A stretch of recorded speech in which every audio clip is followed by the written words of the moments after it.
این برش گرم امسیه، یعنی وقتی که این از ورق 15 میل به بالا آیندامه میگه باید برش گرم باشه، دیگه با گیوتین نباید برید.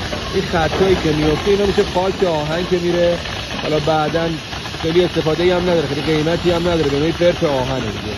ولی خط برش با اون اندازه هایی که حالا نسل چاپ میده دقیقاً برش میشه و میره برای منتاج.